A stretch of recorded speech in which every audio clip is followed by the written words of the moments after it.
स्वामी राम तीर्थ बहुत बड़े संत हुए। जहाँ तहाँ से भ्रमण करते हुए हरिद्वार आए।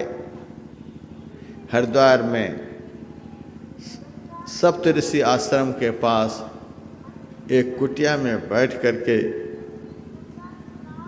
ध्यान करने लगे। स्वामी राम तीर्थ की पत्नी भी थी, वह शरीर में थी, उनके 2 बच्चे भी थे। अपनी माँ तो मर गई थी, सौतेली माँ थी। जब पत्नी को, सौतेली माँ को पता चला कि मेरा राम इधर उधर से भटकता हुआ हरिद्वार पहुँच गया है, हरिद्वार में रह रहा है, तो उनसे मिलने के लिए लाहौर से चली। पत्नी भी है, सौतेली माँ है, बच्चे हैं, सबको लेकर के सौतेली माँ हरिद्वार आई। जिस कमरे में स्वामी राम तीर्थ निवास कर रहे थे, उस कमरे के द्वार पर माँ पहुँच गई।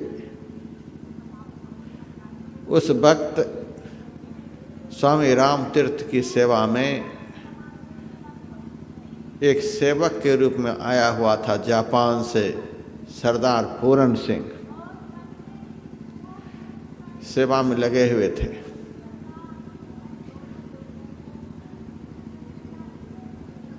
तो सौतेली माँ किसी के द्वारा सूचना भेजी कि हम राम से मिलने के लिए आए हैं। तो सबसे पहले सूचना मिली सरदार पूरन सिंह को। पूरन सिंह स्वामी राम की सौतेली माँ से मिलने के लिए गए। बाहर में खड़ी थीं, माँ का दर्शन किया, उनकी पत्नी से भी मिले, बच्चे से भी मिले। सौतेली माँ कहती है कि मुझे कृपा करके एक बार मेरे राम से मिलाओ।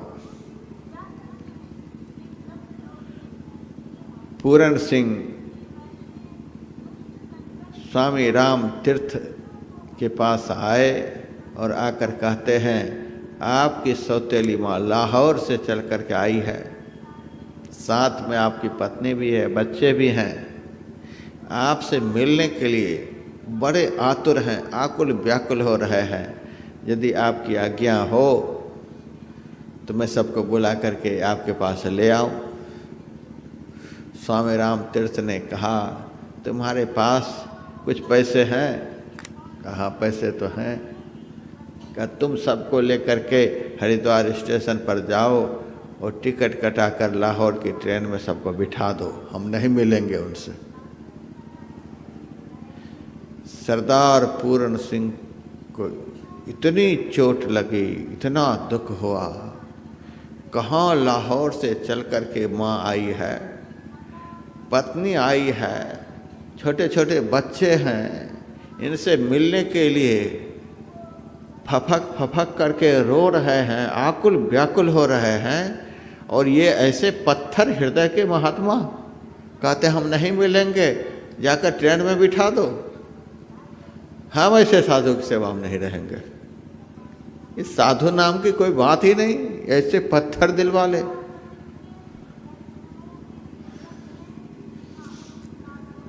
हाथ जोड़ लिए और कहते मैं जा रहा हूं आपकी सेवा से। क्यों? हम तो आपको महात्मा समझ रखे थे, आप महात्मा तो है नहीं, आप तो बिल्कुल पत्थर हैं। हम पत्थर हैं क्या? और क्या? कहाँ से लाहौर से चलकर आपकी माँ, जिन्होंने इतना लालन पालन बचपन में आपका किया था, आपकी ऐसी अर्धांगिनी महा दुख की घड़ी में भी आपको निभाती रही।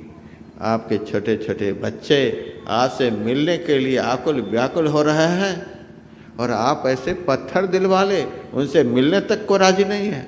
ऐसे महात्मा सब नहीं मिलते न रहते। मैं जा रहा हूँ। स्वामी राम तीर्थ ने कहा, इतने उतावले काहे के लिए हो रहे हो, जा बुला करके ले आओ, ले आओ। बुला करके ले आए। कमरे में आए, संत तो बड़े व्यवहार कुशल होते हैं। जब आ गए कमरे में तो अपने आसन पर से उठे और अपनी सौतेली माँ को प्रणाम किए, प्रणाम करके बिठाए। उसके बाद माँ से हाल समाचार पूछे। पत्नी से तो कुछ समाचार भी नहीं पूछे। उस वक्त स्वामी राम का बड़ा बेटा कहता है, पिताजी मैं आपको एक भजन सुनाना चाहता हूँ, आप हमसे भजन सुनेंगे? अच्छा तुम्हें भजन याद है? कहा हाँ, सुना दो, सुनाओ। भजन सुना दिया। इतनी बात हुई। 5-7 मिनट के समय लगे इतने सब कुछ करने में। पूरन सिंह को कहते हैं, अब तो सबसे मिल लिए हैं, किराए के पैसे सबसे मिल लिए, इतना ही तो तुम चाहता था, अब सबको लेकर के जाओ, ट्रेन में बिठा दो। पहले भी वैसा ही दिल था, अब भी वैसा ही दिल, जाओ ट्रेन में बिठा दो, लाहौर की ट्रेन में बिठा देना। रोते बिलखते हुए सरदार पूरन अब तो बुला लिए हैं, अब तो उनके मन के योग्य हो गया।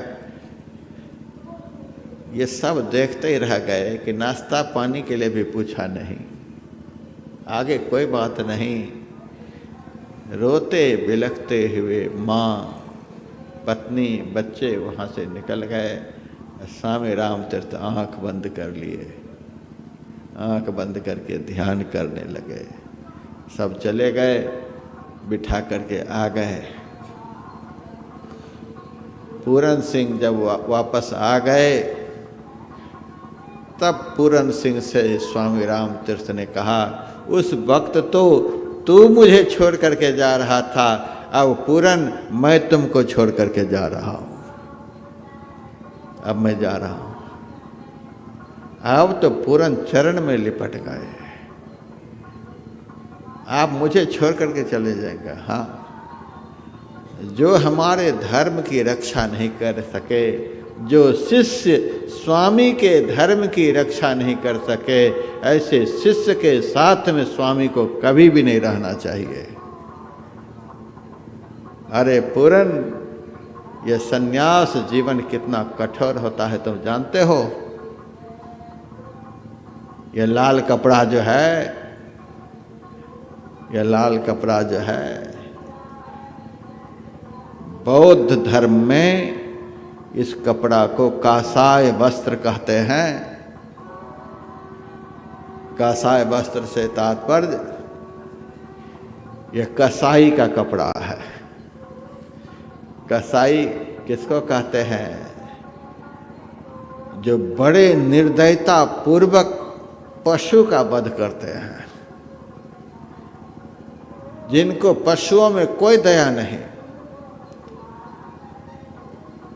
सदगृहस्थ लोग पशु को पालते हैं, खिलाते पिलाते पालते हैं, आखिर वे बेचते भी हैं, कसाई के हाथ में ही बेचते हैं। लेकिन जब पशु उनके दरवाजे पर से जाने लगता है तो हृदय बड़ा दुखी होता है। बेचने वाला बड़ा दुखी दिल से, पैसा तो मिला है लेकिन बड़ा दुखी होकर के वह पशु अपने मालिक की तरफ देख देख करके बोलता है, इसीलिए पालन पोषण किया था,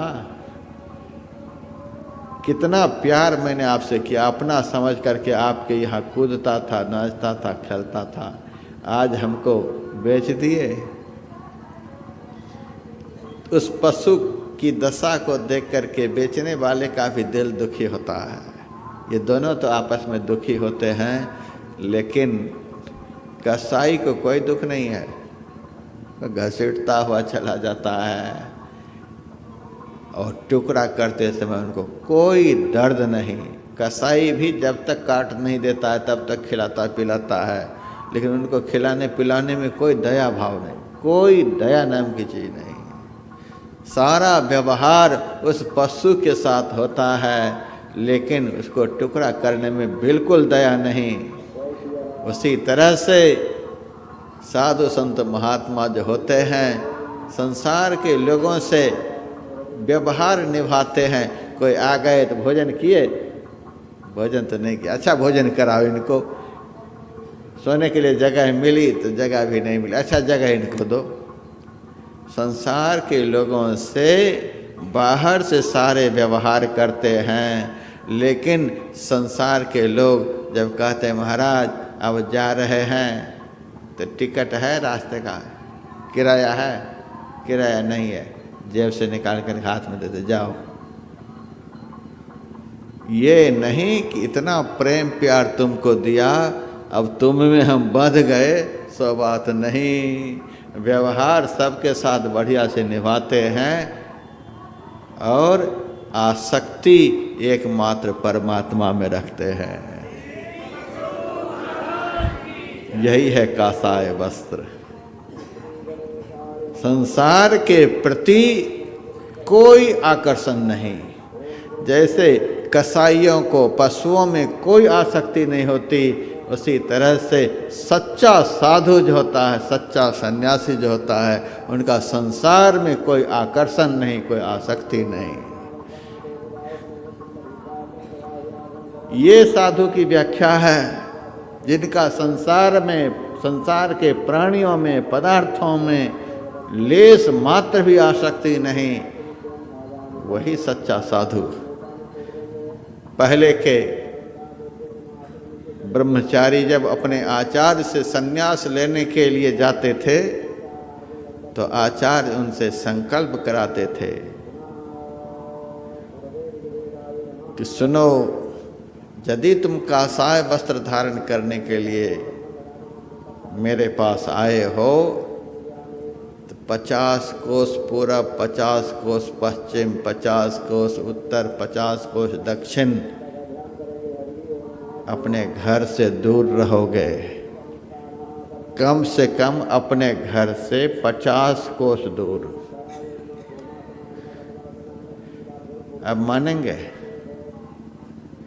अब मानेंगे कोई? लाल पहन करके घर में रह रहे हैं। छोटा छोटा बच्चा कंधे पर बैठ करके खेलता है, सन्यासी के कंधे पर बच्चा खेल रहा है, पत्नी भी है घर में, पूरे परिवार से कनेक्शन जुड़ा हुआ है। हेलो हेलो ओम नमः शिवाय, पूरा कनेक्शन जुड़ा हुआ है। 90% सन्यासी की ये दुर्गति है, पूरे परिवार से कनेक्टेड है, कनेक्शन जुड़ा हुआ है। केवल कपड़ा लाल है, लेकिन भीतर से साधुता के नाम पर कंगाल है। एक तरफ लाल, दूसरी तरफ कंगाल। समाज सब देख रहे हैं। हमारे गुरुदेव के प्रवचन में आया है, प्रवचनकर्ता के प्रवचन की परख संसार के लोग करते हैं, सत्संगी करते हैं।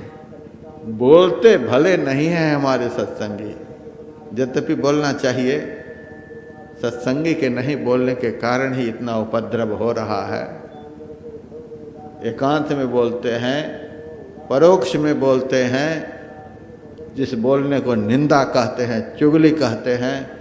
बोलना तो चाहिए सामने में।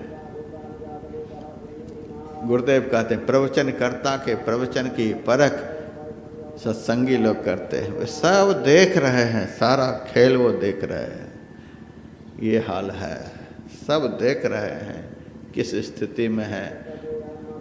जब घर में थे तो रहने के लिए एक कमरा नहीं था। आज उस सन्यासी के घर को जाकर के देखते हैं, 3-3 मंजिल के मकान हैं, 20-20 एकड़ जमीन है, राजसी ठाट बाट में रहते हैं। 1 साल नहीं गाड़ी को होती है, वो गाड़ी कभी अपने भाई को दे देते हैं, कभी अपने भतीजे को दे देते हैं, कभी किसी को, कभी किसी को। व्यासानंद साधु बना है, साधु जीवन में है। साल में 6 महीने तो आउट ऑफ स्टेशन, थोड़े समय के लिए मैदान में उतरते हैं। बिना मांगे ही कितने आश्रम का निर्माण हुआ, कितने कितने कार्यक्रम होते हैं। लोग कहते हैं महाराज आप काहे के लिए मांगेंगे, आपके पास तो पैसे की वर्षा होती है, पैसे की वर्षा होती है। तो हम कहते तू काहे छाता लगा करके बैठा हुआ है, हमें वर्षा होती है, हम छाता नहीं माथे पर रखे हैं इसीलिए वर्षा होती है, तू छाता लगा करके इसीलिए बारिश नहीं होती है। मोह रूपी छाता लगा करके संसार में विचरोगे तो लक्ष्मी दूर दूर रहेगी, दूर दूर रहेगी। मोह आसक्ति घर परिवार से दूर रखोगे तो लक्ष्मी की वर्षा होगी। लक्ष्मी है संतन की दासी, संत के चरणों की दासी है लक्ष्मी, लेकिन आज कहना पड़ता है लक्ष्मी है संतों के दुश्मन। लक्ष्मी भागती रहती है संत से, और संत लक्ष्मी को पकड़ने के लिए दौड़ते रहते हैं, कभी उधर कभी उधर कभी उधर। लेकिन लोगों को कौन समझाए, सब नज़र से देख रहे हैं। बेटे भी आ रहे हैं, पति भी आ रहे हैं, भाई भी आ रहे हैं, पत्नी भी आ रही है, सब आ रहे हैं, सबसे घुसे पड़े हैं और सन्यासी भी बने हुए हैं। ये कासाय वस्त्र है, इस वस्त्र की मर्यादा को मिट्टी में मत मिलाओ।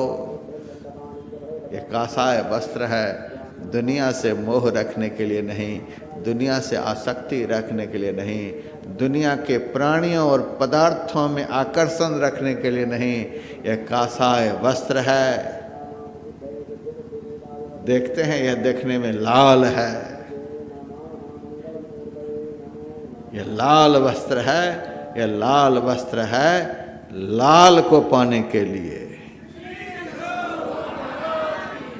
हीरा झरके माथ पर निरखे कोई सूरा हो, परमात्मा रूपी लाल को पाने के लिए इस लाल को शरीर पर धारण किया गया है। दुनिया से कंगाल बनने के लिए, परमात्मा रूपी लाल को पाने के लिए। स्वामी रामतीर्थ ने कहा पहले तू मुझे छोड़ करके जा रहा था, अब मैं छोड़ करके जा रहा हूं। तुम सन्यास धर्म समझता है? कैसा है विकट धर्म, यह कासाय वस्त्र है। इस भेष को धारण करके यदि संसार में आसक्ति हो गई तो इस भेष की मर्यादा मिट्टी में मिल गई। इस भेष की मर्यादा को रखनी पड़ती है। समाज को देखना पड़ता है और समाज को भी देखना होता है इस भेष में क्या सब हो रहा है। मैंने सुनाया था आप लोगों को, एक दिन मैं बेंगलुरु से दिल्ली के लिए आ रहा था, फ्लाइट में बैठा हुआ था। हमारी सीट के बगल में एक माँ बेटी की सीट थी। मेरे मन में हुआ किसका मुंह देख करके चला कि मेरे बगल में ये आफत आ गई। साधु के बगल में आजकल तो बहुत संप्रदाय चले हुए हैं जिनका श्रृंगार है, बहुत संप्रदायों का श्रृंगार है नारियों का संग। उदाहरण देते हैं, वशिष्ठ जी रखते थे, अत्रि मुनि रखते थे, जमदग्नि मुनि रखते थे, वो भी जमदग्नि हो गया है, वशिष्ठ हो गया है। कर्म क्या है? और उदाहरण देते हैं वशिष्ठ जमदग्नि गौतम का। आचरण देखते ही बनता है। श्रृंगार बन गया है, नारी का संसर्ग सन्यासियों के लिए कलयुग में श्रृंगार बन गया है। जो जितना श्रृंगार में रहते हैं वे आज के समय में उतने ही बड़े सन्यासी माने जाते हैं। आप जाएं मेला में घूम करके देखें इस श्रृंगार को। जिनके पास जितना श्रृंगार उनका उतना ही बड़ा साम्राज्य है, उतना ही बड़ा साम्राज्य। बड़े बड़े लीडर जब हवाई जहाज से कुंभ में उतरते हैं तो उसी श्रृंगार वाले के दर्शन के लिए जाते हैं। व्यासानंद को पूछने वाला कौन है? यहाँ तो अपनी घास अपने हाथ से काटते हैं। गुरु महाराज की दया से गाड़ी चलती है। श्रृंगार बन गया है। हमारे मन में हुआ आहा, साधु के संग में साधु के बगल में, यद्यपि शुद्धम लोक विरुद्धम नाचरणीयम नाचरणीयम, यद्यपि शुद्ध बुद्ध हैं तो भी लोक विरुद्धम, सन्यासी के बगल में नारी का निवास सन्यास धर्म के बिल्कुल विरुद्ध है। अब क्या करें, फ्लाइट में बैठे हैं, वे अपने पैसे से टिकट कटा कर बैठी है, हम मना भी नहीं करते, जाओ उठो यहाँ से। तो हम सोच रहे हैं, हे गुरु महाराज, कहीं फ्लाइट में कोई सीट खाली हो तो मैं उठ करके वहाँ चला जाऊँ। मैं मन ही मन यह सोच रहा था। और वो माई वह भी मन ही मन सोच रही थी, कहीं सीट खाली मिले तो मैं उठ करके चली जाऊं। वो अपने ताक में है और फ्लाइट कर्मी दल से बातचीत कर ली, पीछे 2 सीट खाली थी, पीछे जाने के लिए राजी है और पीछे की सीट पर जाकर के बैठ गई। एक तरफ तो हमारे दिल में खुशी भी हुई, आफत टल गया, चली गई। दूसरी तरफ मन में दुख भी हुआ। जिस साधु संग की शास्त्र में इतनी महिमा है, सुंदर शुद्ध करे तत्काल ही है जग माहि बड़ो सत्संगा। जिस साधु संग की इतनी महिमा है, उस साधु का कैरेक्टर इतना निकृष्ट हो गया है कि आज लोग सीट बदल लेते हैं, साधु के बगल में बैठने के लिए राजी नहीं। कहीं कोई भभूत हमारी बेटी के माथे पर न छिड़क दे, उड़ा कर लेकर ये चला न जाए। कितना संदेह आज साधु के कैरेक्टर पर समाज को हो गया है, कैसी वृत्ति हो गई है, कैसा जीवन हो गया है। ये लाल वस्त्र है, लाल को पाने के लिए, कंगाल बनने के लिए नहीं। भौतिकता की दृष्टि से भले कंगाल हो जाएं, लेकिन असली लाल को पाने के लिए। हरी दर्जी का मरम न पाया, जिन यह चोला अजब बनाया। पानी की सोई पवन के धागा, 9-10 मास सीवते लागा। ठोक ठोक के महल बनाया, ताबिच हीरा लाल जराया। इस शरीर के भीतर में परमात्मा रूपी हीरा भी है, लाल भी है। उसी लाल का कमाल है कि यह शरीर चैतन्यमय बना हुआ है। हाड़ मांस का लोथड़ा चल रहा है, फिर रहा है, सब कुछ हो रहा है। उस लाल के निकलते ही इस शरीर को कोई पूछने वाला नहीं होगा। सच्चा साधु जो होता है बड़ा विकट होता है। स्वामी राम तीर्थ ने कहा, तुम इस भेष की मर्यादा नहीं जानते हो, मैं तुम्हें छोड़ करके जा रहा हूँ। चरण पकड़ लिया, चरण पकड़ लिया तो तुरंत दया भी आ गई कि सन्यास धर्म जानते हो कैसा होता है। यदि इस धर्म की रक्षा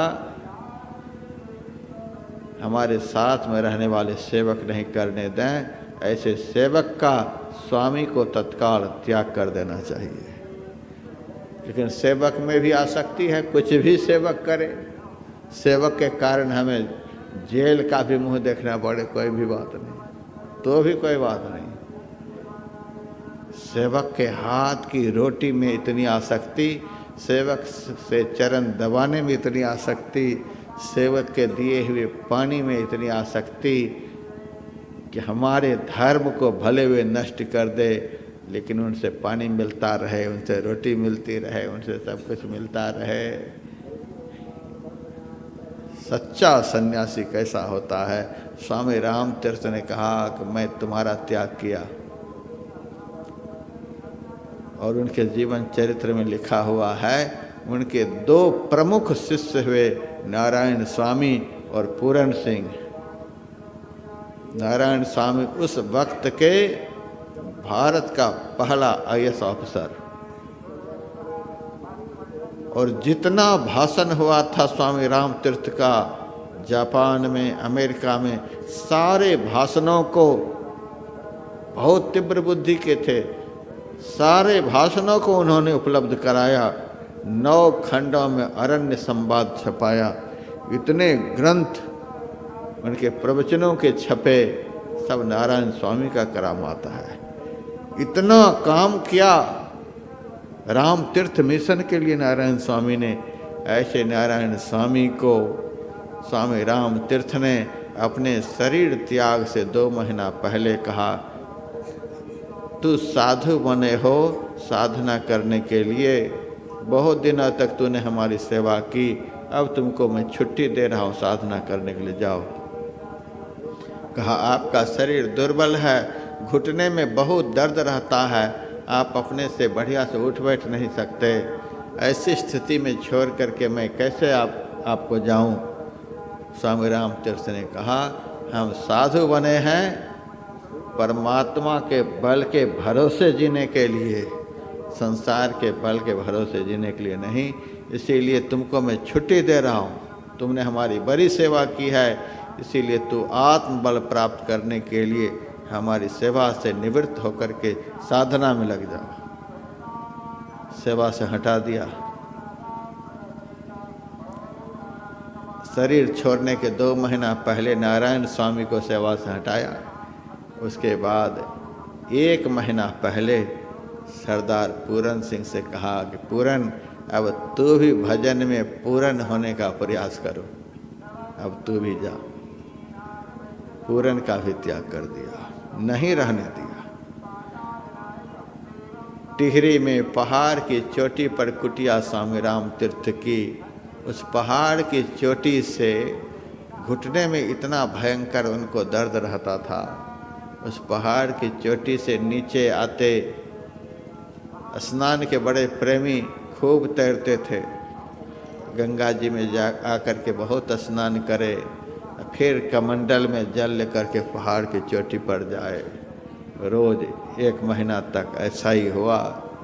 उसके बाद पद्मासन लगा करके गंगा के ऊपरी सतह पर लेट गए और अपने शरीर को गंगा में ही विलीन कर दिए। हमारे गुरुदेव से किसी ने पूछा, स्वामी राम तीर्थ के शरीर का पता ही नहीं चला कहाँ शरीर गया। अरे डूब जाएगा कहीं तो निकलेगा शरीर, उनके शरीर का तो पता ही नहीं चला। हमारे गुरुदेव ने कहा, जो पहुँचे हुए संत होते हैं उनको प्रकृति पर पूरा अधिकार हो जाता है। प्रकृति से उद्भूत पंचभूतात्मक शरीर के 5 भूतों को वो 5 भूतों में मिला देते हैं। मिट्टी को मिट्टी में, जल को जल में, अग्नि को अग्नि में, हवा को हवा में, आकाश को आकाश में, 5 तत्व को विभक्त करके 5 तत्व में वे मिला करके आत्मा को परमात्मा में लीन कर देते हैं। संत में इतना सामर्थ्य होता है, इसीलिए उनका शरीर नहीं मिला। तो संत जो होते हैं, जिनको अंदर का अमृत प्राप्त हुआ होता है, उनके भीतर में मोह नहीं होता,